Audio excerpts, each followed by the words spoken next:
We are the Church of the Good Shepherd, CGS Philippines, and you are welcome. We invite you to like, share, and engage with our live stream. Calling all disciples, let us grow together. Join our online classes and learn how to live and engage in our life class process. To all potential leaders of Christ, get involved in our School of Leaders 1, 2, and 3.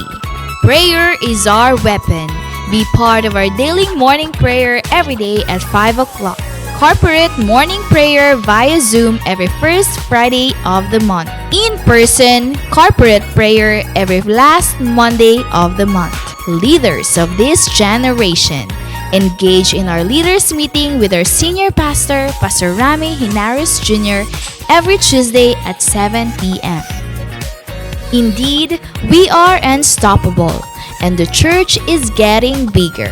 Again, we are the CGS Philippines, and we have the vision.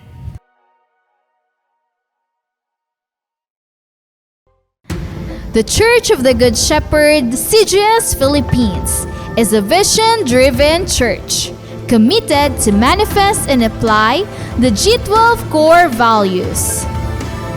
I am a true disciple, Christ-likeness and multiplying ministry. Caught by the vision.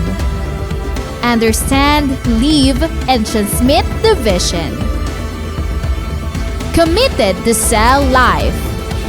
Evangelism, leadership development, and multiplication. Passionate spiritually. Devotional life, prayer and fasting, and holiness. Submission to authority. Love, honor, and respect my leaders. Commitment to time.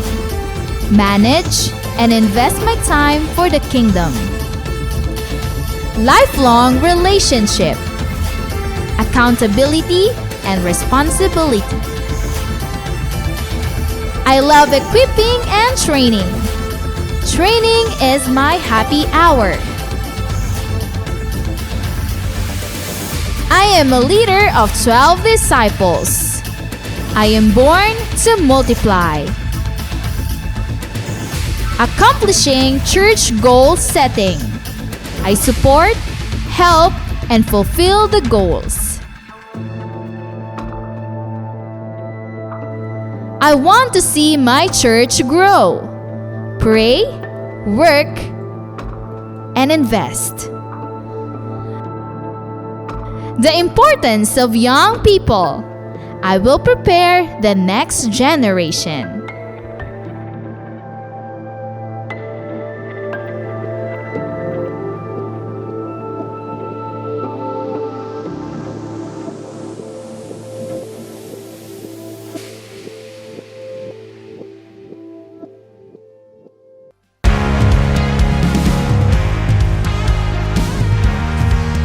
The Church of the Good Shepherd, CGS Philippines, is not just a building, but it is about people who embrace God's vision that lives its purpose, loving God and loving people.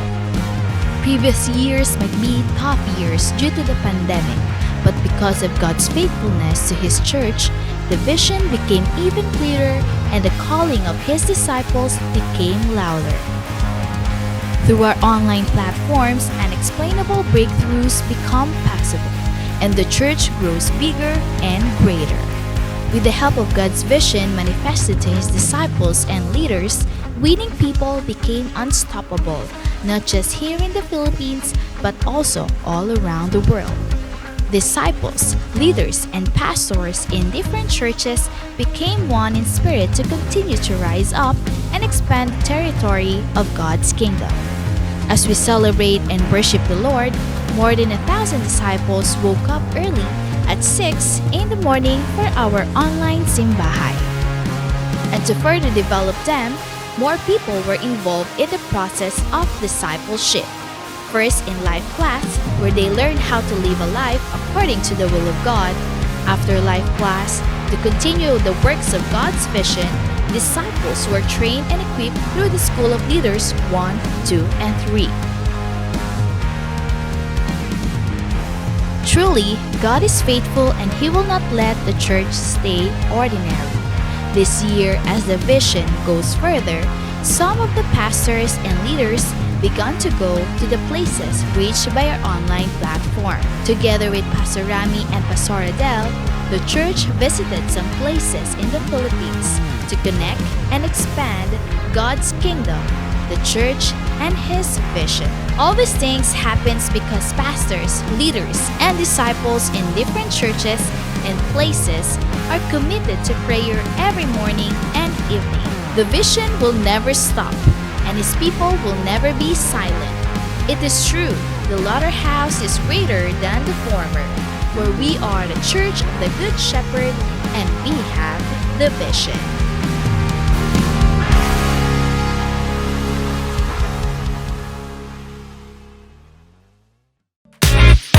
We are the Church of the Good Shepherd, CGS Philippines, and you are welcome. We invite you to like, share, and engage with our live stream. Calling all disciples, let us grow together. Join our online classes and learn how to live and engage in our life class process. To all potential leaders of Christ, get involved in our School of Leaders 1, 2, and 3. Prayer is our weapon. Be part of our daily morning prayer every day at 5 o'clock. Corporate morning prayer via Zoom every first Friday of the month. In-person corporate prayer every last Monday of the month. Leaders of this generation, engage in our leaders meeting with our senior pastor, Pastor Rami Hinares Jr., every Tuesday at 7 p.m. Indeed, we are unstoppable, and the church is getting bigger.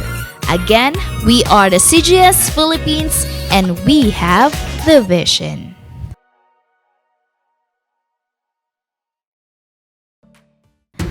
The Church of the Good Shepherd, CGS Philippines, is a vision-driven church committed to manifest and apply the G12 core values.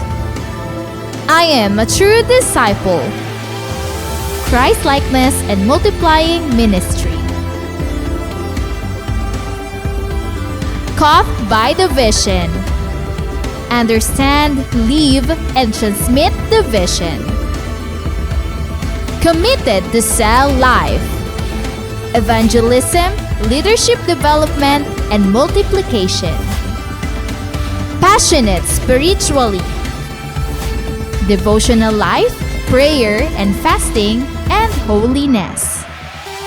Submission to authority. Love, honor, and respect my leaders. Commitment to time. Manage and invest my time for the kingdom. Lifelong relationship. Accountability and responsibility. I love equipping and training. Training is my happy hour. I am a leader of 12 disciples. I am born to multiply. Accomplishing church goal setting. I support, help, and fulfill the goals. I want to see my church grow. Pray, work, and invest. The importance of young people. I will prepare the next generation.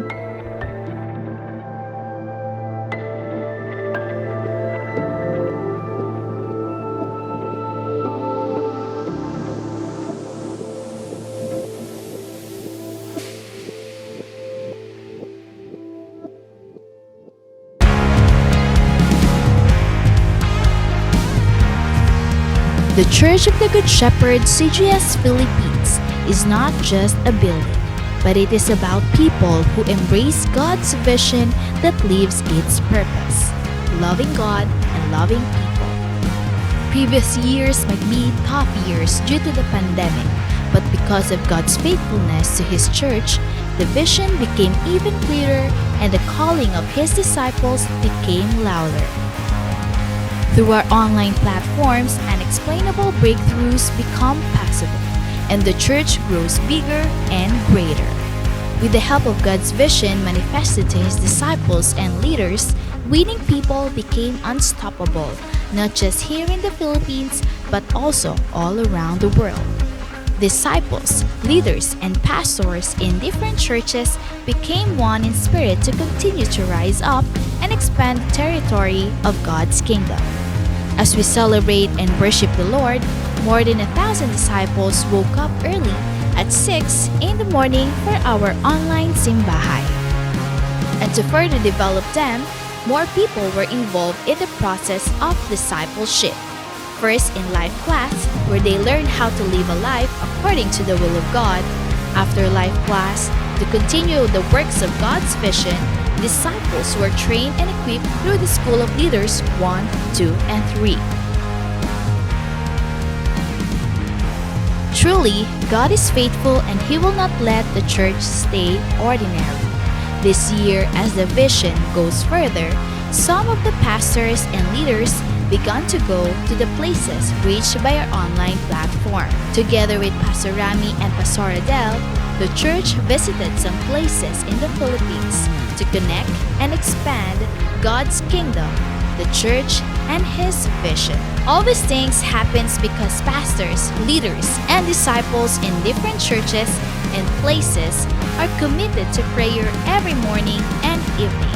The vision will never stop, and His people will never be silent. It is true, the latter house is greater than the former, where we are the church of the Good Shepherd and we have the vision.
Magandang umaga muli sa ating lahat at welcome sa ating morning simbahay. Wini-welcome natin lahat ng mga pastors, mga leaders, lahat nating mga disciples at mga cell group members kasama yung mga invites natin.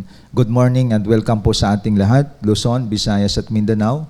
At ganun din po lahat ng kapatiran natin na nasa ibang bansa, no? Outside of the Philippines, ay ating wini-welcome ang ating mga disciples, mga leaders, ang ating mga worshipers na nasa iba't ibang lugar, no? Sa iba't ibang bansa, no? Labas ng Pilipinas ay ating wini-welcome. So again, mga kapatid, lahat ng mga nandito ngayon ay isang pribilehiyo na even we are in online platform, ay may pagkakataon pa rin na tayo na sambahin ng Panginoon sa ang lugar man kayo. Dapat we must pause a moment, no? Mga more than an hour para ito sa Panginoon, and this is the day that the Lord hath made. At dapat lahat po tayo ay nandito, sa bahay man kayo, sa labas ng bahay ninyo, sa ang lugar man kayo, gawin yung altar. At may pagkakataon po tayo na maglaan ng oras para purihin ang Panginoon, at the same time pakinggan ang kanyang mga salita. At alam natin, lahat tayo walang magagawa kung wala ang Diyos sa buhay natin. Kaya sa oras na ito mga kapatid, again, good morning and welcome po sa lahat ng mga nandito kasama natin. So sa oras na ito, simulan natin ang lahat sa ating panalangin. Dakilang Diyos na makapangyarihan sa lahat, kinikilala namin ang iyong kapangyarihan. Saang dako man kami, O Diyos, ay you are limitless God. You are unlimited God. At kaya mo, Panginoon, na abutin ang bawat isa sa amin. Saang bansa man kami ngayon, saang probinsya, saang syudad, sa aming mga tahanan, o saang location kami, nandito ka sa aming kalagitnaan dahil 2 o 3 nag-uusap sa iyong pangalan, nandoon ka, Panginoon. And thank you so much sa online platform na kung saan, Panginoon, ginamit mo ito upang hindi kami malimitahan sa certain location. I pray, kumilos ka po sa bawat isa sa pamagitan ng mga awitin at sa mensahe na aming pagsasaluhan ngayong umaga. Dalain ko, Panginoon, samahan mo kami sa aming pagsamba sa iyo dito sa online platform. Sa iyo pong kapurihan, itong aking panalangin sa dakilang pangalan ni Kristo Jesus. Amen and amen. Damhin po natin ang mga mensahe ng awitin. Pangunahan po tayo ng ating CGS Philippines worship team.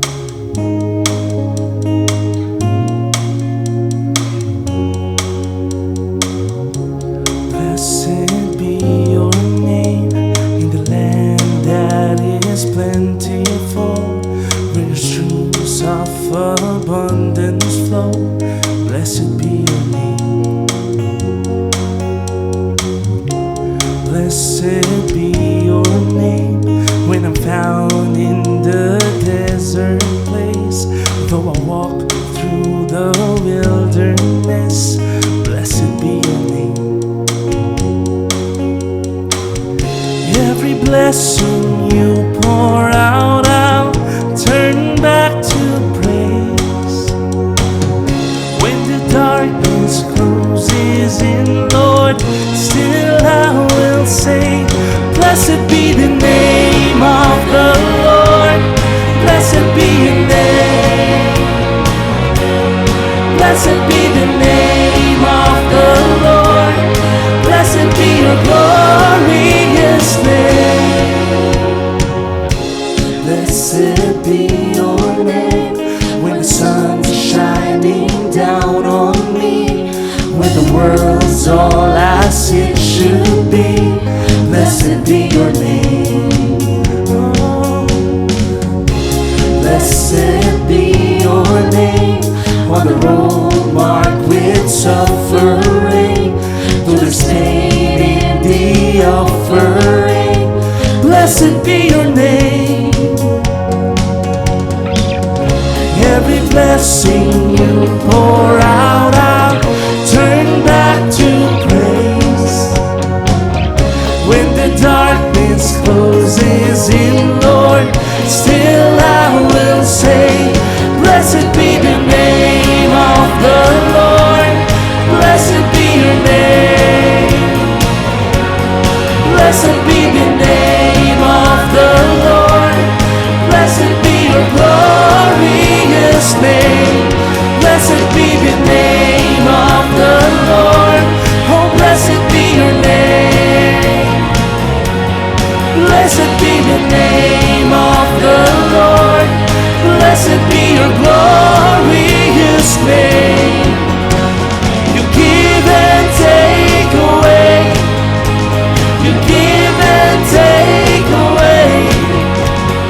heart will choose to say, Lord, blessed be your name. Every blessing you pour out, I'll turn back to praise. When the darkness closes in, Lord, still I'm gonna sing, blessed be the name of the Lord. Come on, church. Blessed be the name. Blessed be the name of Jesus. Blessed be the name of the Lord. Blessed be your glorious name. Blessed be the name of the Lord. Blessed be your name. Oh, blessed be your name. Blessed be your glorious name. You give and take away. You give and take away. My heart will choose to say, Lord, blessed be your name. Oh, you give and take away. You give and take away. My heart will choose to say, Lord, blessed be your name. Oh, blessed be the name of Jesus.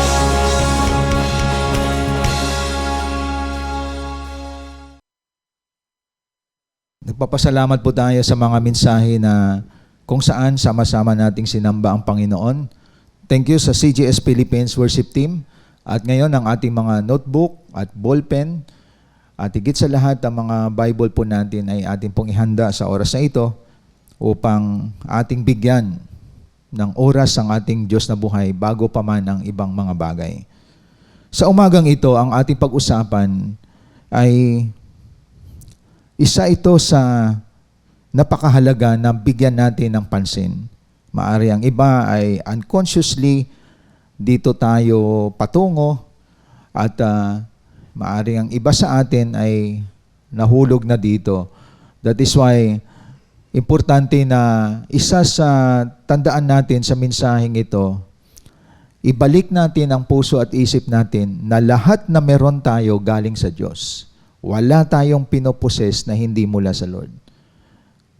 Example, itong physical body natin, nakaupo ka dyan, saan ka man, no? O kaya nasa sasakyan ka, ano man ang ginagawa natin, let us pause a moment kasi dapat nating sambahin talaga ang Diyos. Dapat natin sa pag-ukulan ng oras at panahon kasi lahat ay galing sa Kanya. Especially our body, itong katawan natin. Ang iba nasa emergency room, iba nasa ICU, iba nasa bilangguan. Pero ikaw, kapatid, maganda kalagayan mo ngayon. Isang pagpapala na ng Panginoon yan sa buhay po natin. Ibig sabihin, maraming mga blessings si Lord sa atin. Yung ating physical body, wala sa hospital, wala po tayo sa bilangguan. Mga kapatid, isang blessing na yan ng Lord sa atin. So walang dahilan na hindi natin siya bigyan ng primary attention sa buhay natin. That is why we do this, na even ang Sunday na to, dapat para sa Lord yan. So everything that we possess, pagpapala ng Lord. Ang ating katawan, ang oras na binigay niya sa atin, blessing yan. Ang material na bagay, blessing yan sa atin. Ang bahay, ang tinitirhan natin, pagpapala yan. Kaya dapat, ang tingnan natin, mga pagpapala ng Diyos sa buhay natin. Sabi nga ng isang awitin, no, count your blessing, name them one by one. Pag binilang mo ang blessing, malulula ka, mas malaki pa sa mga problema, pagsubok sa buhay natin. So, ibig sabihin, ang isip natin dapat ayusin natin. Paggising mo, pagpapala na yan. Pamilya mo, pagpapala na yan. Wala sa lugar na may giyera na nagliliparan ang mga missiles, pagpapala na yan. Pag-pray natin ang mga kapatiran natin at mga kapwa Pilipino, puno sila ng pangamba at takot kahit nasa basement sila, umuulan ng maysal sa lugar nila. At isang pagpapala na kung saan nasa safe place ka, kapatid. Wala kang inaalala. So pagpapala na yan, walang dahilan na hindi natin bigyan ng oras ang ating Panginoon.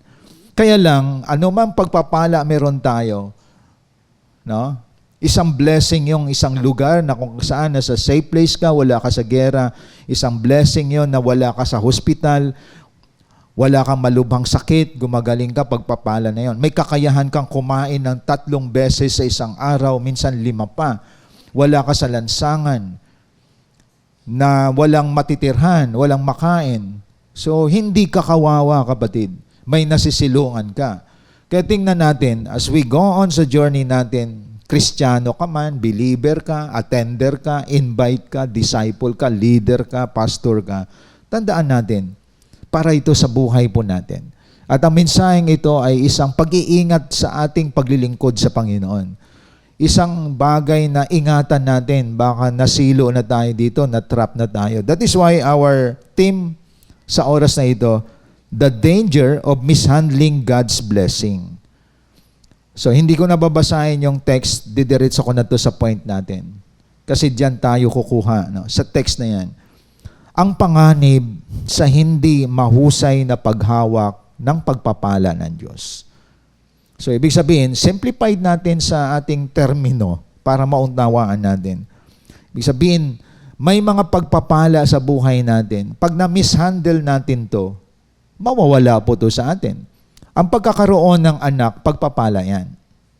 Pagkakaroon ng bahay, ng lupa, sasakyan, blessing yan. May kinikita ka every week.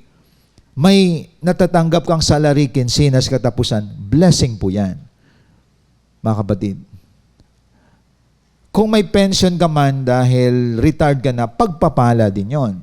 So walang dahilan na tayo nagrereklamo. Kung tayo man ay isang common people, everyday nabubuhay po tayo, blessing din yon sa buhay natin. So it's not about what you possess, kundi tandaan natin, marunong tayo na mag-appreciate sa pagpapala ng Diyos. Bakit to ang ating pag-usapan? Kasi marami pong nalayo sa paglilingkod sa Lord is because of the blessing. Marami pong nalayo sa kanilang commitment kay Lord dahil po nakaranas sila ng pagpapala sa buhay po nila. Na-focus na sila sa blessing, hindi na sila na-focus sa blesser. Kaya tandaan natin, may sinabi nga sa Proverbs 10:22, it is the blessing of the Lord that makes you rich, and He adds no sorrow to it. Sa Proverbs 10:22, sinasabi diyan, pagpapala na galing sa Panginoon, na ikaw ay payayamanin niya, pero walang kasamang pangamba. So, ibig sabihin, kahit na meron kang isang bagay, inangat ka ni Lord, pero may mga worry ka sa buhay, I think that is not a blessing from Him. So, lahat ng pagpapala ay hindi kaakibat ang pangamba. Ayon. So, tandaan natin yon. Hindi ka natatakot. Kaya mong lumakad sa lansangan na walang kinatakutan. But you are blessed by God. So, iba ngayon nagtatago kasi sa mga naposes nila na hindi galing sa mabuting paraan. Kumbaga, marami silang wealth pero nagtatago sila. So, ibig sabihin, hindi galing sa Lord yun, lalo na yung mga nakaw na yaman. Kaya itong ating pag-usapan, the danger of mishandling God's blessing. Kasi ang bayang Israel pinagpala ng Lord, ginabayan ng Panginoon, pero may warning siya. So, papasok na tayo ngayon. So, bakit may panganib? May panganib po ang pag-mishandle natin ng blessing. Ibig sabihin, hindi tayo maging mabuting katiwala o pangangasiwa ng pagpapala. May panganib yon. So the question is how? Paano naging mapanganib kapag na-mishandle natin yung blessing? Number 1, by detaching yourself from the source of all blessing. So ang panganib nito, yung typical example, simpleng tao ka pero nung binless ka ng Panginoon, wala ka na sa prayer, wala ka na sa cell group. May trabaho ka, kumikita ka ng malaki, even Sunday, wala ka na. Sa mga meeting, hindi mo na priority yon. Kasi alam mo na, although ang mahalaga siya, pero dati hindi ka ganyan. So hindi mo alam na didetach na ang buhay mo sa pinanggalingan ng pagpapala. So, ang panganib sa pag-mishandle ng blessing ay by detaching your life from the source of all blessings. Ang isang example natin dito, narinig nyo yan, the prodigal son. Di po ba, hiningi niya yung mana sa kanyang magulang, tapos ay nag-detach siya sa parents niya. No? Basahin natin sa Luke 15:11-16 para makita po natin. Anong sabi sa Luke 15:11-16? Ang sabi po dito, may mga Bible po kayo, sundan po natin to. No? Familiar kayo dito. Sinabi pa ni Jesus, may isang tao na may 2 anak na lalaki. Sinabi niya sa kanyang bunso, sinabi sa kanya ng bunso, Ama, ibigay na po ninyo sa akin ang mamanahin ko. At hinati nga ng ama ang kanyang ari-arian. Pagkalipas ng ilang araw, pinagbili ng bunso ang kanyang kaparte at nagpunta siya sa malayong lupain. Nilustay niya roon sa pamagitan ng mga bisyo ang lahat niyang kayamanan. Nang maubos na ito, nagkaroon ng matinding tagutom sa lupaing yon. Kaya't siya'y nagsimulang maghirap. Verse 15. Namasukan siya sa isang taga roon at siya'y pinagtrabaho rito sa isang babuyan. Sa tindi ng kanyang gutom, 16. Dahil sa wala namang magbibigay sa kanya ng pagkain, halos kainin na niya ang mga bungang kahoy na kinakain ng mga baboy. So palagi nating naririnig ito, pero hindi natin nakita. Hindi na siya bumabanggit patungkol sa Diyos. Ito yung mahirap. Nais niya mamuhay ng independent. Dinitouch niya ang sarili niya sa kanyang ama. Kaya lang, hindi siya marunong mag-manage ng kayamanan. Hiningi niya yung kanyang mana. Ang ginawa niya, nilustay niya. At makikita natin dito, nilustay niya sa mga bisyo ang lahat niyang kayamanan. So kung ating i-imagine dito mga kapatid, pupwede sa time natin ngayon, ang millions of pesos niya isang araw lang. Millions of pesos niya isang araw lang. Nagkaroon siya ng mga kaibigan na sinasamantala siya. Maaring araw at gabi ay talagang nilulustay niya ang kayamanan na meron siya. May babae, may bisyo, may sugal. At namalayan niya dahil walang pumapasok na source of income sa kanya, namalayan niya wala na siya makain. Wala na siya pambayad sa hotel. Hanggang namalayan niya, kailangan niya mag-apply ng trabaho sa babuyan. Kasi wala naman siyang, pwedeng he's not a professional person. Ang kanyang utak lang palagi, maglabas ng maglabas. At mapapansin po natin dito, nang nandun na siya sa babuyan, halos pagkain ng baboy ang kakainin niya. Now what's the lesson? By detaching your life from the source of all blessing, ang lesson nito, magkakaroon ka ng reckless living, walang patumanggang kasiyahan, paglulustay ng pera, wala kang wisdom mula sa Lord kasi dinitouch mo. Aalisin lahat ng mga benepisyo sa iyo ng Panginoon. At katulad nito ng isang alibughang anak, wala siyang connection sa father niya, na out of fellowship siya sa tatay niya. At yan ang pwedeng mangyari sa atin. That's the danger mga kapatid. Wala ka ng prayer, wala ka ng devotion, hindi ka na nakipag-fellowship kasi feeling mo may pera ka, mayaman ka na. Pero tandaan natin, ang bottom line nun mga kapatid, oras na darating sa atin, almost pagkain ng baboy ang kakainin ng alibughang anak na ito. So ibig sabihin, pwedeng mawala sa atin kapag hindi tayo mahusay sa pangasiwa ng mga pagpapala ng Panginoon. So, warning to sa mga binibless. Huwag malunod sa pagpapala. Ibig sabihin, nakamit mo ang isang bagay na material, huwag ka malunod. Yung parang huwag ka magbago. Tuloy-tuloy ang pagsiserve mo sa Lord. Kasi balikan natin yung Deuteronomy. That is our primary text, di ba? So tingnan natin, Deuteronomy 8. Ang sabi dito, Deuteronomy chapter 8, 11 to 16, paalala ng Diyos sa atin. Yung mga pinapayaman na ni Lord dyan, yung pinagpapala na ng Panginoon dyan, yung magaan na ang pamumuhay, no? Pangalagaan ninyo anumang kayamanan meron kayo. Mga anak ninyo, kayamanan yan, dalhin nyo kay Lord. Huwag nyo ilayo kay Lord. Kayamanan niyang may may pamilya. Ilapit mo kay Lord. So, ang kayamanan dito, mga kapatid, holistic. Kasi babawiin ni Lord yan kapag hindi mo siya inuuna. Huwag masyadong malunod sa mga wealth. Mga kapatid, gamitin mo yan para sa Panginoon. So maging good steward tayo. Kaya congratulations sa mga faithful na nagtatites. Kasi ina-acknowledge mo kay Lord to eh. Hindi ko dapat ginagamit to. So, kung magnanakaw ka dati, huwag ka na magnakaw nung para sa Panginoon. No?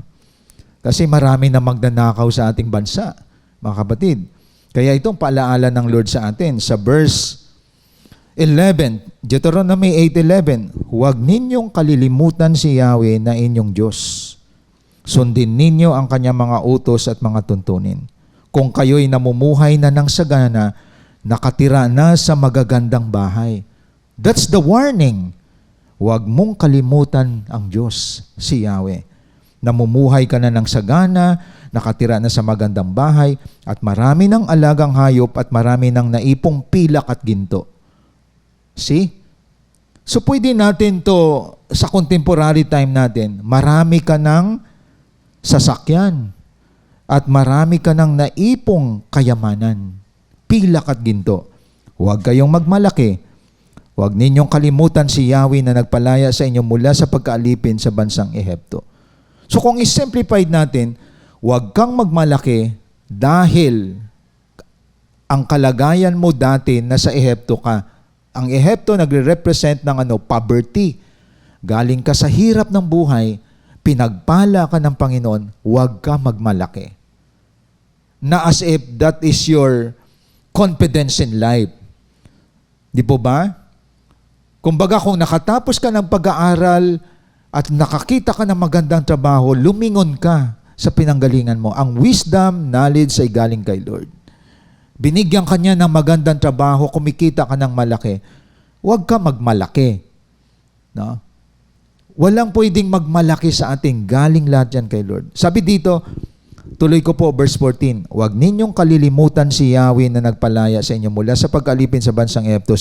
15, siya ang pumatnubay sa inyo sa inyong paglalakbay sa malawak at nakakatakot na ilang na puno ng makamandag na mga ahas sa talakdan.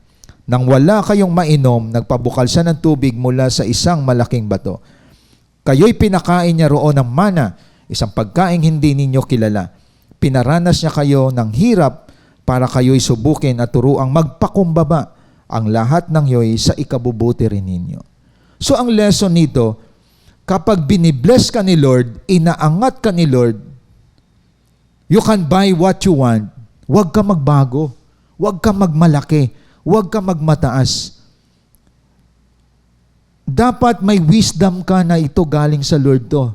Gagamitin ko ang mga ito para sa aking pamilya, para may matulungan ako at may bahagi ang gawain ng Panginoon. Para sa mga kaluluwa na nangailangan sa Diyos. Ibig sabihin, wala kang isip na, wow, makakakuha na ako nito ng makapagsugal na ako. No? Ang iniisip mo pansarili na, mabibili ko na itong gusto ko na mamahalin. Na talagang branded, dapat ang bibilin ko lahat ng gamit ko, branded. So tandaan natin, ang nasa isip mo, binibless ako ni Lord, deserve siya na sambahin ko. Ang problema sa atin, pag pinagpala tayo ng Lord, late ka na palagi, hindi ka na makikita, wala ka na sa pag-handle ng gawain ng Panginoon. No? Leader ka pero hindi ka na responsible sa iyong ginagampanan. Kapag titingnan, pinagpapala na kasi ng material na bagay. Ang tawag ko dyan, mga kapatid, unti-unti mo nang dinidetach sa buhay mo sa source of blessing at masyado ka nang nalunod sa pagpapala. Ito palagi kong tinitestify sa inyo. You know that. Sino sila, mga taong ito? Meron sa atin dito na masasabi natin napakasimple ng buhay nila. Pero ngayon, sila isang silent millionaire na. No? Pinagpapala sila ng negosyo nila. Ang mga empleyado nila, hindi sila papayag na hindi dumalo sa gawain ni Lord. Hindi makinig sa simbahay. At hindi hindi sila maglilingkod. Kasi ang pamilyang ito, hindi lang ang negosyo ang inihandog nila, pati buhay nila hinandog nila sa Diyos. Ako, marami na akong hinandog na mga negosyo. Ang napansin ko, bakit kaya hindi umasenso ang negosyo nila? Kasi negosyo nila hinihandog. Pero hindi naman sila nagpa-disciple. Hindi naman sila naglilingkod sa Panginoon. Pero itong pamilya na to, hindi nagbago ang momentum nila sa paglilingkod kay Lord. Hindi lang sila attendee. Hindi lang sila listener. Almost, ang mga anak ay leaders of cell group. Ang magulang ay leader of leaders. So nakita ko, bumubulusok ang negosyo nila kasi pati sila bumubulusok din sa paglilingkod kay Lord. Ang problema kasi sa atin, pag pinagpala tayo, pahandog natin yung bahay natin, pahandog natin yung anumang meron tayo, pero buhay natin, wala naman sa pagiging committed sa paglilingkod sa Panginoon. Hindi tayo nagwiwinsol, hindi tayo nagpapadisciple. Ito paalala ko sa ating lahat. Huwag mabago ang momentum mo sa pagsiserve kay Lord. Kasi lahat ng yaman kayang ibagsak ni Lord sa iyo. Pero ang pagsiserve mo kay Lord, tumataas ang momentum mo. Na dati attendee ka, ngayon you are now a disciple. At the same time, pagkalipas ng ilang taon, you are now a leaders of disciples. Hindi ka apektado sa mga pagpapala na binigay ni Lord sa iyo. Hindi ka naging matakaw sa blessing. Sa Ilonggo, hindi ka nadalok, hindi ka dalok-dalok. Kapatid. Iba kasi lumaki ang mata sa pagpapala, nalimutan ang nagpala sa buhay nila. Kaya it is a lesson to all of us at warning nito ng Diyos sa bayang Israel. The danger of mishandling God's blessing is that you detach yourself from the source of blessing. Biro mo mula Lunes hanggang Linggo, puro ka trabaho. Online na nga, hindi ka pa nakinig. Puro ka tulog. Miserableng buhay kaya yan. Gigising ka lang kakain, tapos trabaho ka naman 8 hours. Patay na spiritual mo. Even in online, in face-to-face, you cannot serve or listen to God's word. Bakit? Inalipin ka na ng kinikita mo. Natatakot ka na mabawasan. At marami dyan, that is a miserable life. Pero yung tama, binibless ka ni Lord, may cell group ka pa. O kaya nag-handle ka pa ng cell group. You manage your time, you manage your blessing. You know how to manage your time in serving God. And you know how to handle well the blessing given to you by God. Na-promote ka pa ngayon sa work. Kaya tandaan natin, it's a warning to all of us. Yung maraming excuses, that is already a miserable life. You have no time for God. Okay? Nakapokus ka sa pagpapala. Not only wealth. May anak kasi ako eh. May inaasikaso akong asawa kasi eh. Alam mo yung mga reason na yan, nakakapangilabot yan. Huwag nyo gamitin ang mga blessing kasi tatanggalin ni Lord sa atin yun. Yun pala ang hadlang, tanggalin ko kaya yan. Mahirap yun mga kapatid. Hindi ko maiwanan ang bahay eh. Ang panganib dyan, hindi mo pala maiwanan na nasunog bahay mo. Ang anak ko kasi, inaasikaso ko eh. Kapatid, baka umiyak ka pag may nangyari sa anak mo. Diba? May nangyari yan, namatay ang anak. Kaya delikado mga nagdadahilan. Ang asawa ko kasi, ako nag-aasikaso sa kanya eh. Hindi mo na malayan, ang asawa mo, nangapit bahay na. Iba na palang kasama. Never make excuses in serving God. Kapatid.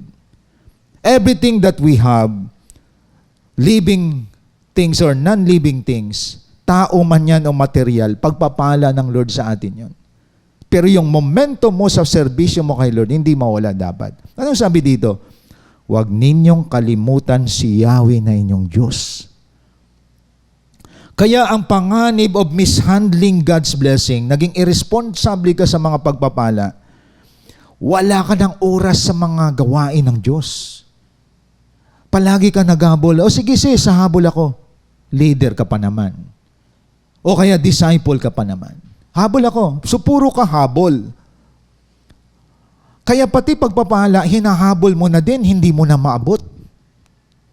Kasi ang tao na maayos na naglilingkod kay Lord, hinahabol siya ng pagpapala.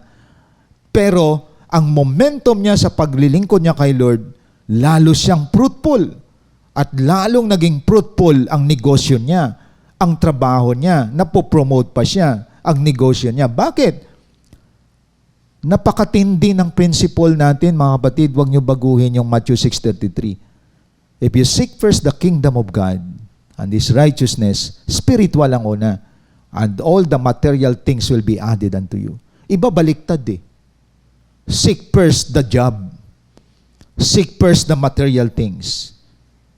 Pag binaliktad mo yung principle ng Matthew 6:33, hindi gagana ang galaw ng Diyos sa buhay natin.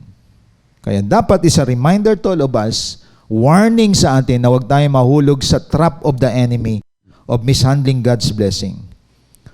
Huwag tayo maging katulad dito sa number 1 na we detach our life from the source of all blessing. May oras pa ba ako sa prayer? Katulad nung Friday, may mga pasok ang lahat, pero nag-spend sila ng time sa prayer from 5 to 6.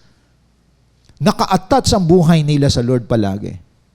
Kaya dapat remain attached your spiritual life to God. Do not detach your life to God. It's because of the blessing. No? So dito, isang warning tong mensahe sa ating lahat. Ang panganib sa pag-mishandle ng God's blessing, you detach your life from the source of all blessing. Second, by making blessings your security in life.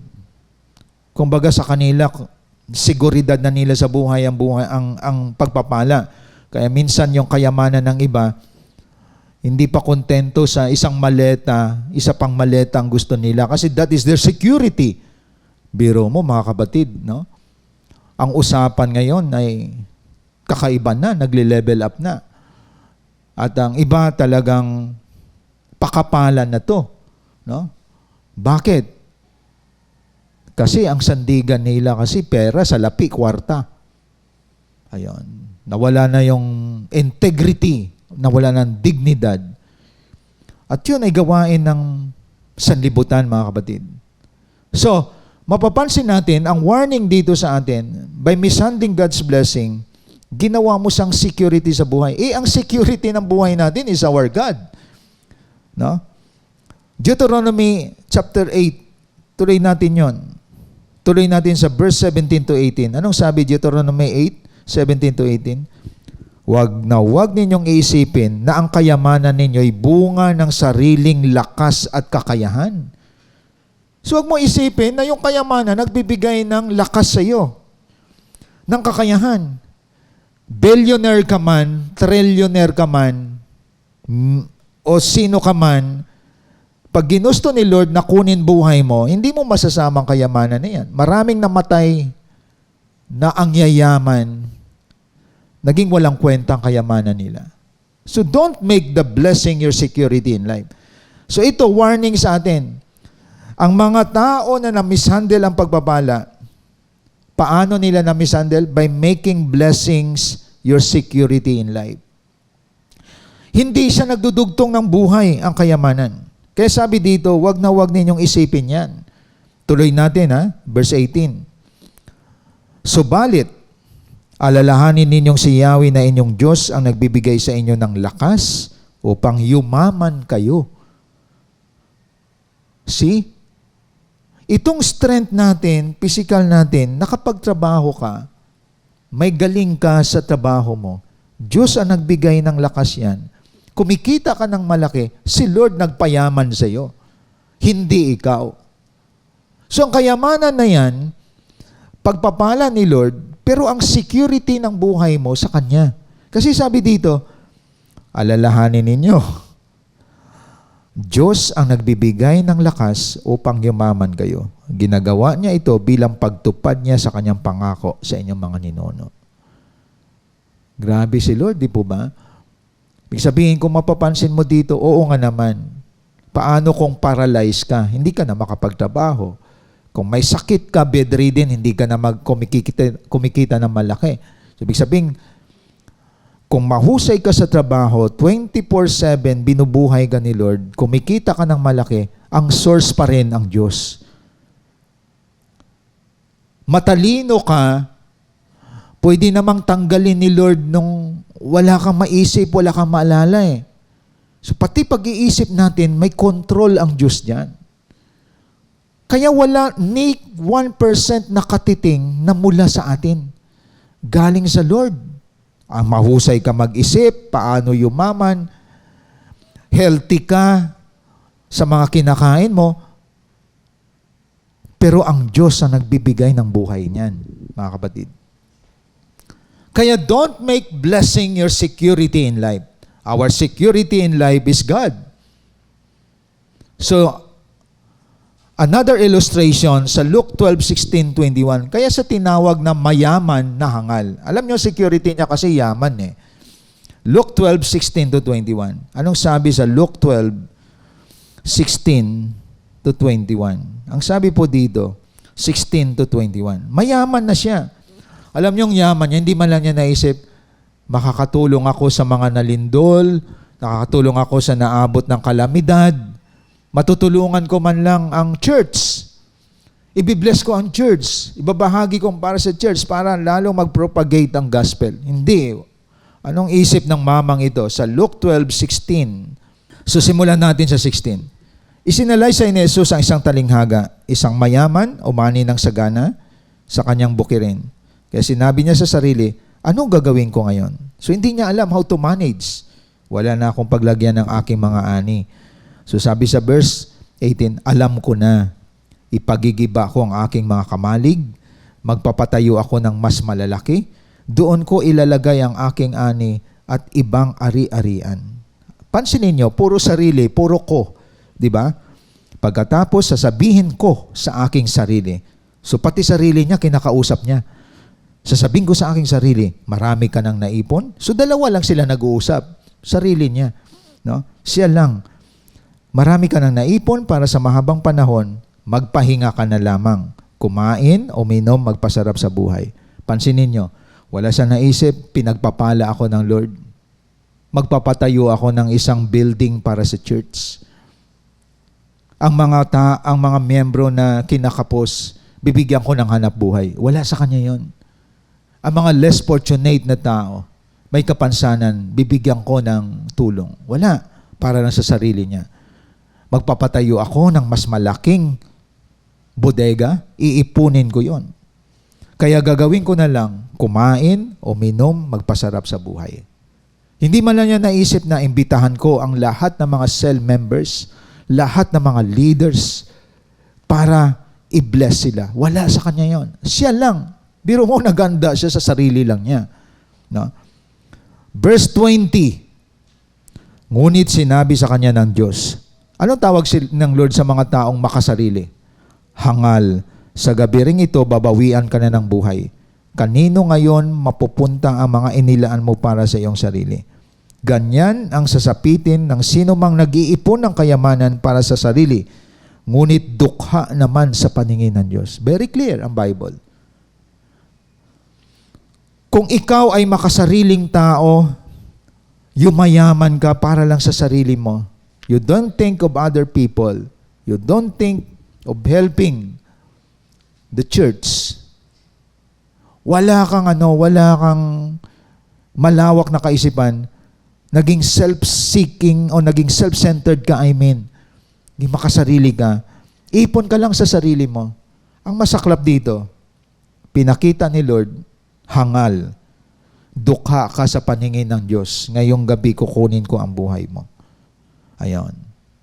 Biro mo, kakain na lang ako, mag-enjoy sa buhay. That is his security in life.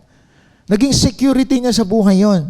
Nalimutan niya lahat ng meron siya galing sa Diyos.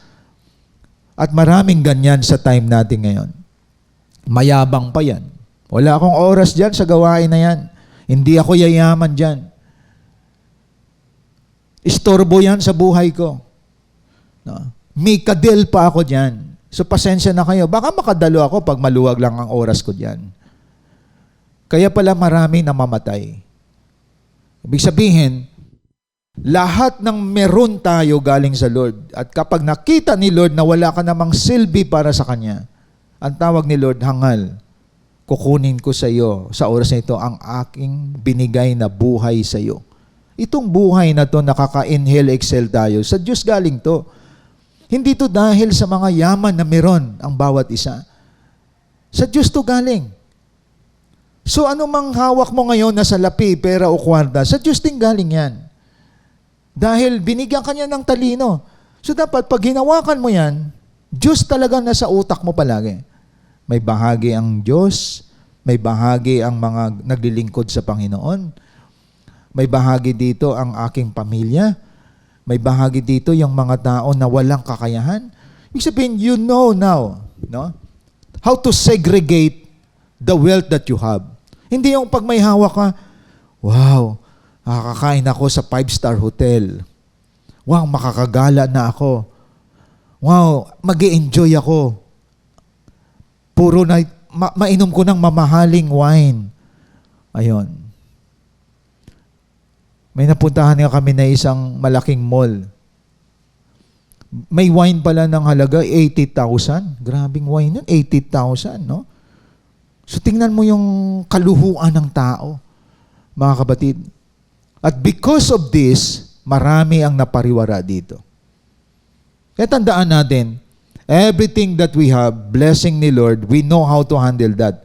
Because if we mishandle God's blessing, ang tawag sa atin ng Panginoon, hangal. At tawag ng Lord sa mga yumayaman, pero walang ni katiting na bumanggit ng purihin ang Diyos. Ang iba kasi, galing ko, mahusay ako. Lahat ng meron tayo, mga kapatid. Yung paggising mo pa lang, salamat sa buhay, Panginoon. Salamat sa trabaho. Salamat sa negosyo. Salamat, Panginoon, sa wisdom na tinuturuan mo ako paano hawakan ang mga pagpapala na ito. Nagkaroon ako nito dahil sa iyong karunungan na binigay. Ibig sabihin, that is the statement of a humble person. Ang iba ang yabang eh. Wala akong oras dyan. At saka ano yan? Istorbo yan sa aking oras at sa pamilya ko. Mga kapatid, iiyak ka talaga. No? Gagapang ka talaga kapag binawian tayo ng Panginoon. So ito'y warning tong mensahe na to sa ating lahat. Hindi ka po pwedeng nabubuhay sa mundong ito na ang ginawa mong seguridad, sandigan ng buhay mo,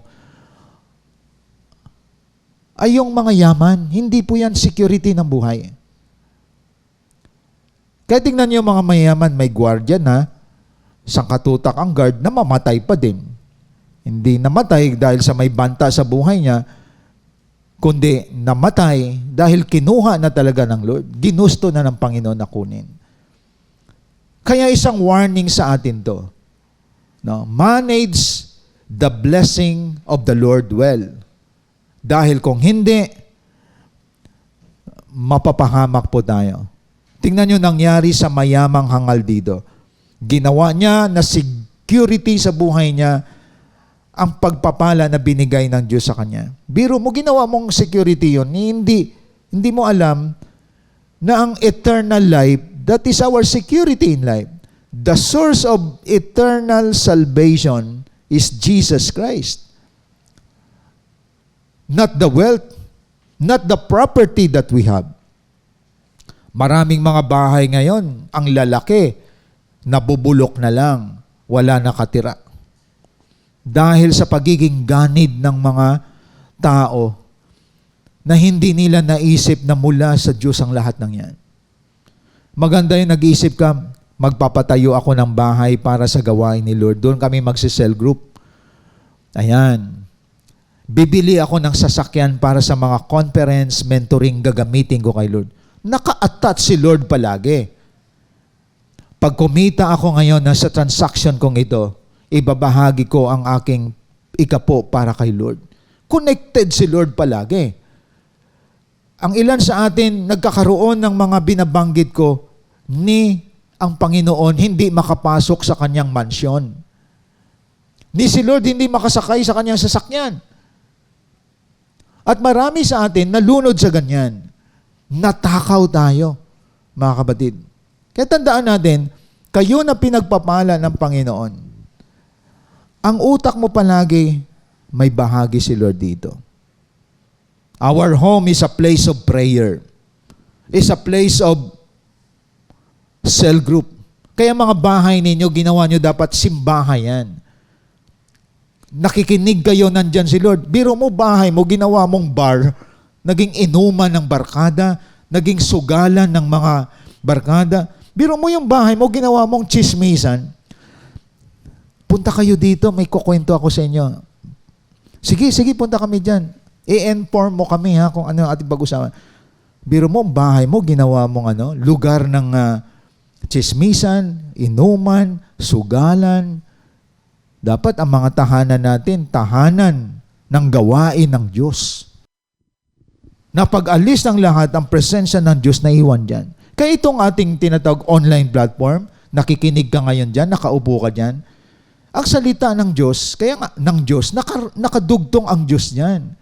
Nasa tahanan nyo ang presensya ng Panginoon. Dapat ang tahanan natin puno ng mga mensahe ng awitin ng Diyos.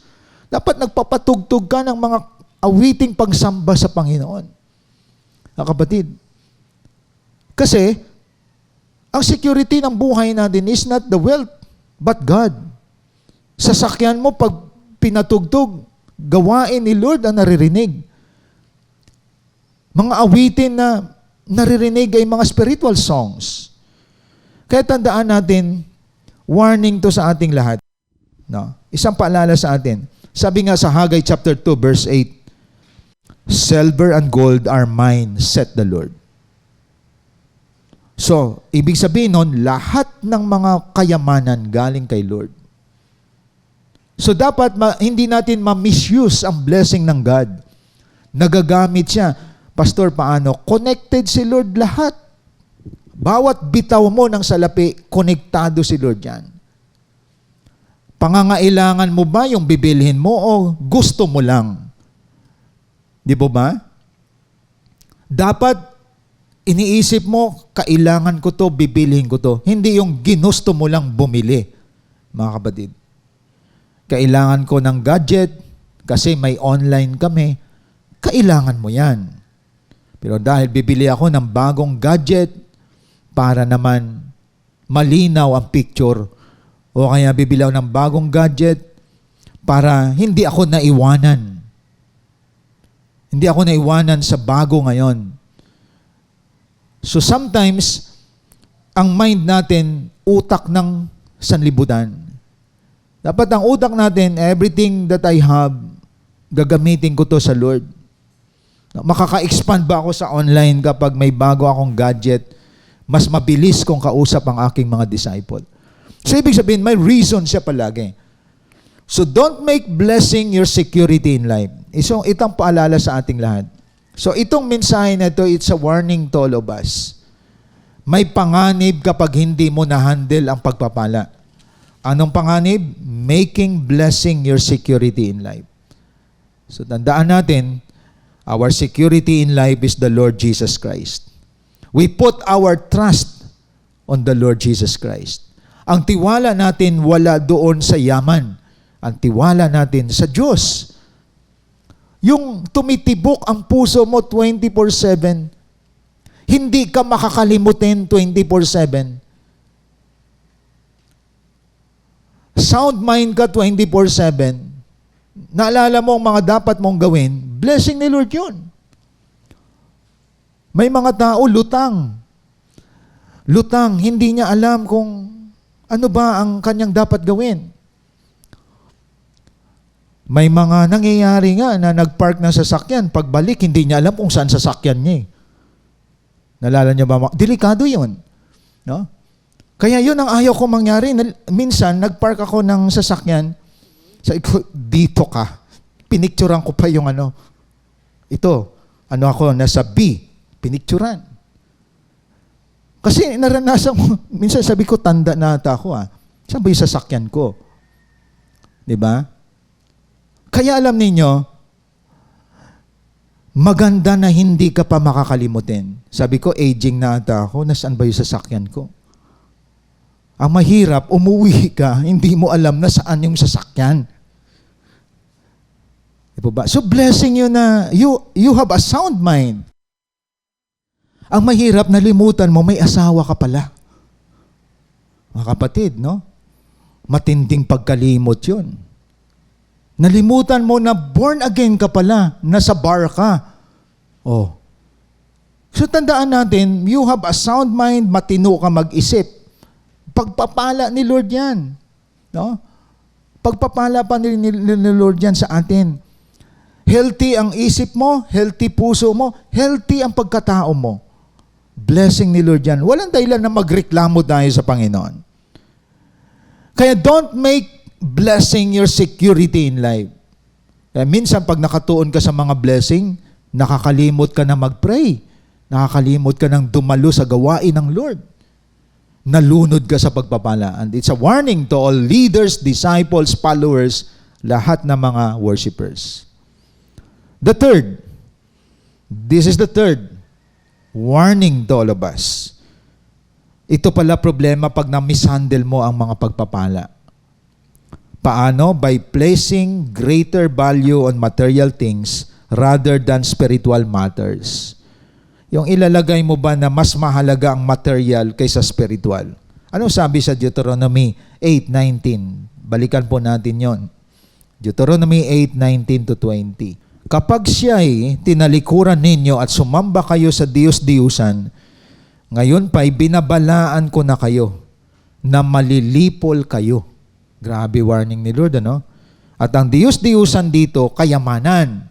Diyos-Diyusan dito, property. Ang Diyos-Diyusan dito sa time natin, tumalikod ka kay Lord kasi masyado mo nang sinamba ang mga bagay na material. Diyos-Diyusan yan. May warning si Lord, binabalaan ko kayo, malilipol kayo. In verse 20, kung hindi ninyo papakinggan ang kanyang tinig, malilipol kayo tulad na nangyari sa mga bansang ipinalipol sa inyo ni Yahweh. Grabe, di po ba mga kapatid? Kaya ako, kinoconsider ko ang Sunday, holy day ito. So tandaan natin, kung ikaw talaga may malalim na pag-surrender sa buhay mo kay Lord, o wala tayong mag-outing mga anak, o asawa ko, dito tayo sa bahay. This is a holy day for the Lord. Ang mahirap, no, pumunta kayo ng outing, ubos kayo lahat, patay lahat. Hindi in-honor si Lord sa pagsamba. Delikado yan. For me, the Lord's Day, itong araw na to, walang lalabas ng bahay, sasamba tayo sa Panginoon, makikinig ng salita ng Diyos. This is a safe place. Di po ba? Tapos Sunday na Sunday, namasyal kayo, lumipad ang missile, patungo pa sa inyo. Patay kayo lahat. Di po ba? Kita niyo mga kapatid? It's a blessing. Huwag tayo malula sa pagpapala na binigay ng Lord. Kaya pag tatay ka, walang mamamasyal, makinig tayo sa salita ng Diyos. Sambahin natin siya ngayong umaga. Di ba? Wala ka sa lugar na puro kasiyahan, kalayawan. This day is the day of the Lord for us. Mamaya may cell group tayo, may training tayo para kay Lord ito. Then God will honor you, will bless you. Warning ito sa atin. Mga kapatid, huwag ilagay ang material sa taas at ang spiritual pinabayaan na. May warning ang Bible sa atin. Sabi ng Lord, pag tinalikuran ninyo siya, sumamba kayo sa material na bagay, malilipol kayo. Ano po? Kaya tandaan natin, ang mensaheng ito ay isang reminder sa ating lahat. Ang sabi nga, kung saan ang puso mo, doon din ang kayamanan mo. No, paalala sa atin to. May isang binatang mayaman, ikukwento ko na lamang sa inyo sa Matthew 19:16 to 22. Gusto niya sumunod kay Lord. Pero sabi ng Lord, igalang mo magulang mo, Lord, ginawa ko na yan. Nang sinabi ng Lord, ipamigay mo ang kayamanan mo sa mahirap. Hindi na siya sumunod sa Lord kasi ang puso niya sa kayamanan.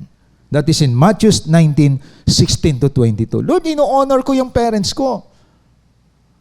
Panginoon, magalang ako sa magulang ako. Sinunod ko yung utos mo. Sabi ng Lord, sige, ipamahagi mo ang yaman mo sa mga mahirap. Hindi na siya sumunod sa Panginoon. May mga tao na gusto sumunod kay Lord pero ang puso sa yaman. Kaya tandaan natin, isang paalaala to sa ating lahat. No? Silipin natin yon, Matthew 19:16 to 22. May isang lalaking lumapit kay Jesus at paano ako magkaroon ng buhay na walang hanggan? Paano ko makamit ang buhay na walang hanggan? Sabi ng Lord sa kanya sa verse 18, no? Matthew 19:18, huwag kang papatay, huwag kang mangalunya, huwag kang magnakaw, huwag kang sasaksi ng walang katotohanan. Igalang mo ang ama at ina mo. Ibigin mo ang iyong kapwa gaya ng pag-ibig mo sa iyong sarili. Ano sabi ng binata sa verse 20? Tinutupad ko na lahat ng yan. Ano pa ang dapat kong gawin? Ang galing, ano? Pero si Jesus ay all-knowing God. Sinabi ni Jesus, kung ibig mong maging ganap, ipagbili mo lahat ng ari-arian at ipamahagi sa mga mahirap ang pinagbilhan at magkakaroon ka ng kayamanan sa langit. Pagkatapos bumalik ka at sumunod sa akin. Verse 22, pagkarinig nito, malungkot na umalis ang binata sapagkat siya'y napakayaman. Ang kahinaan ng binata, kayamanan na meron siya. Sabi ng Lord sa kanya, ipamahagi mo sa mahirap ang mga kayamanan mo. Pero ito, malungkot na tumalikod ang binata. May mga taong ganyan. Gusto sumunod sa Diyos, pero ang puso wala sa Diyos. At nabisto siya ni Jesus Christ. At naging silent ang Bible na naging follower siya ni Christ. Hindi siya naging follower. Kasi ang utak niya, puso niya sa kayamanan. Kaya warning sa atin to, kapag na-mismanage mo ang kayamanan, mas mahalaga ang material kaysa spiritual. Kaya tandaan natin, kayong mga nandito ngayon, may mga work kayo, may mga trabaho kayo, may pinagkaabalahan kayo, but you seek first to listen to God's Word. You seek first to serve God and His righteousness. At mamalayan nyo, magaan na sinusupply ni Lord ang mga pangailangan ninyo. Because you put spiritual rather than material. Kaya naway ang mga mensaheng ito ay paalaala sa atin, isang warning sa atin. Ito ang mga bahagi na kung saan nilalagay ang material sa itaas kaysa spiritual. Marami po sa atin napapahamak diyan. Kaya warning sa atin ang message na ito, mga kapatid. Mishandling the blessing of God, mapapahamak po tayo. Kaya sa ating pagtatapos, all blessings come from God. Using them irresponsibly will ruin our lives and can cut off our connection with Him. So kapag irresponsable natin ginagamit ang pagpapala ng Lord, sa mensahe na narinig nyo ngayon, makakasira din yon sa ating buhay at spiritual. Kaya naway, isang paalala sa atin, huwag malunod, huwag maanod sa pagpapala ng Diyos. Huwag magbago sa paglilingkod sa Panginoon. Pag pinayaman ka ng Diyos, inangat ka ng Lord, huwag ka malula. Huwag mo iwanan ang responsibilidad mo. Continue to be a leader, to be a disciple, to be a leader of leaders. Then use all blessing for His glory, mga kapatid. Kaya isang paalala itong mensahe na ito sa atin, mga kapatid. Kaya bago tayo mag-closing prayer, atin pong sama-sama na sambahin ng Diyos sa mensaheng dadalhin sa atin ng CGS Philippines Worship Team.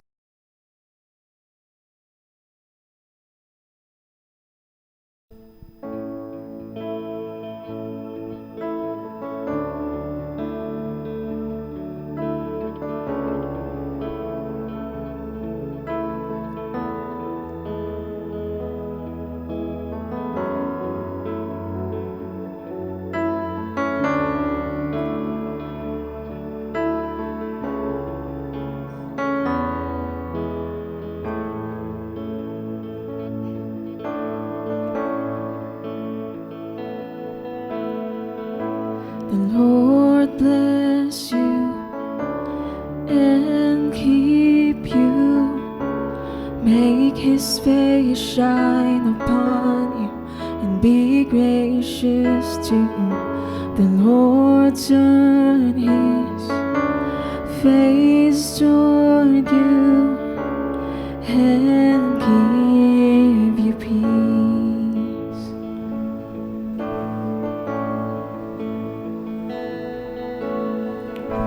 The Lord bless you and keep you. Make His face shine upon you and be gracious to you. The Lord turn His face toward you and give you peace.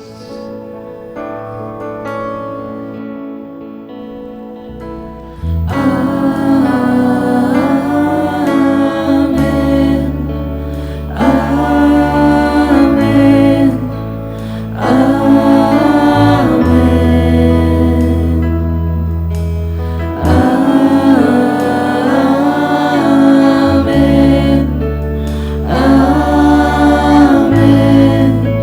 Amen.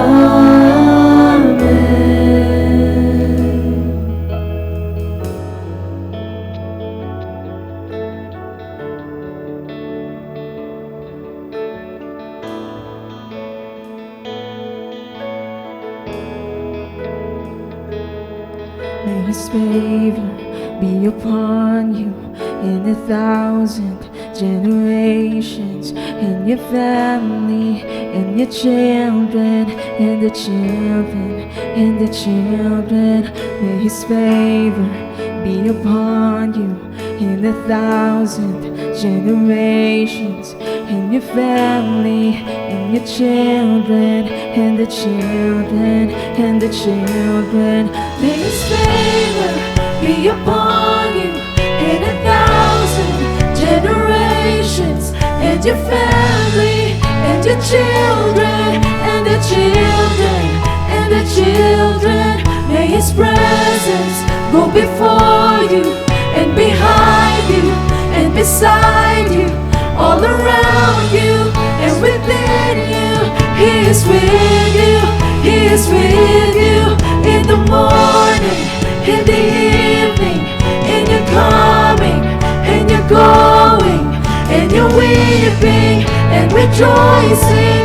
He is for you, He is for you, He is for you, He is for you, He is for you, He is for you, He is for you, He is for you.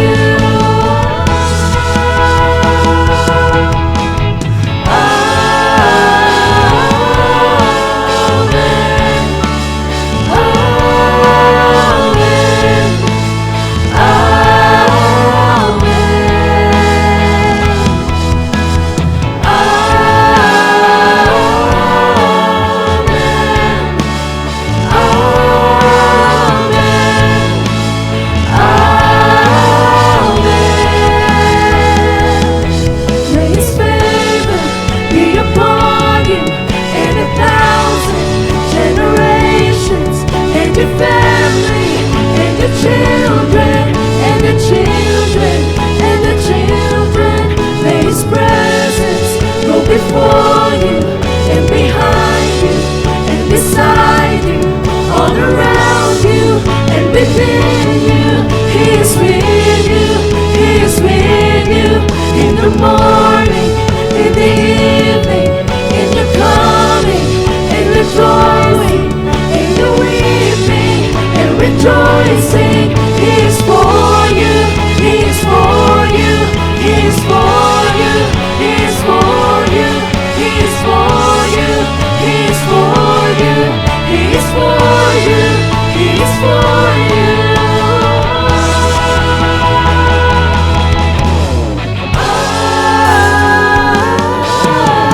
Amen.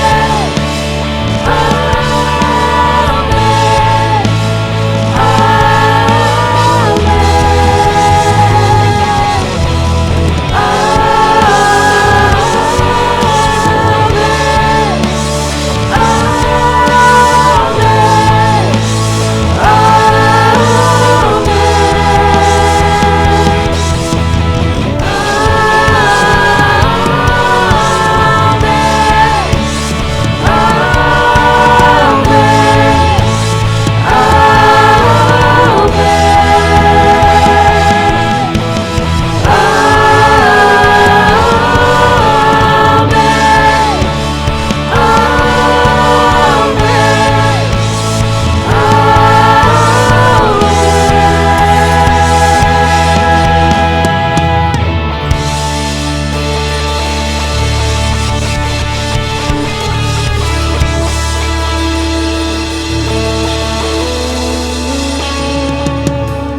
Let us pray. Panginoon, lahat ng pagpapala, turuan mo kami na ma-manage namin ng maayos ito. Dahil lahat ng ito galing sa iyo. Bilang mga leaders, disciples, or pastors, worshipers, or invites, I pray, maging matalino kami sa paghawak ng pagpapala na meron kami, na dapat connected ka dito, Panginoon. Dahil lahat ng ito mula sa iyo. We pray na lalo kami maging fruitful, maging productive, at lalo naming mahalin ang paglilingkod dahil you supply all our needs. Huwag mong hayaan, Panginoon, na maanod kami sa mga blessing. Bagkus gamitin namin ito sa ikakaluwalhati ng iyong pangalan. Blessing upon blessing to all your people today sa oras na ito, Panginoon. Let your blessing flow sa lahat and make us responsible people in handling the blessing. Sa iyo pong kapurihan, in the name of the Father, the Son, Jesus Christ, and the Holy Spirit. Amen and amen. Thank you and God bless po sa ating lahat.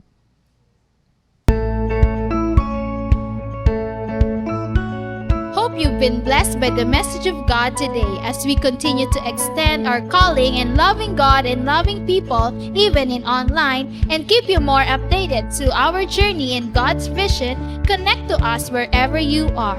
Like our Facebook page, follow us on our Instagram account,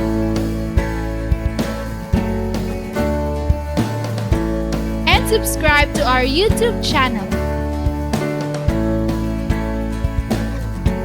Be a blessing and always be updated. Are you blessed? Now it's time for you to become a blessing online by sending stars to support our local church and take part in our lot project. And be a cheerful giver through sending your tithes and offering to our GCash account.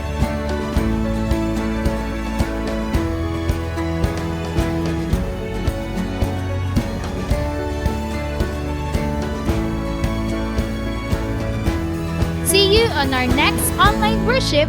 Thank you and God bless.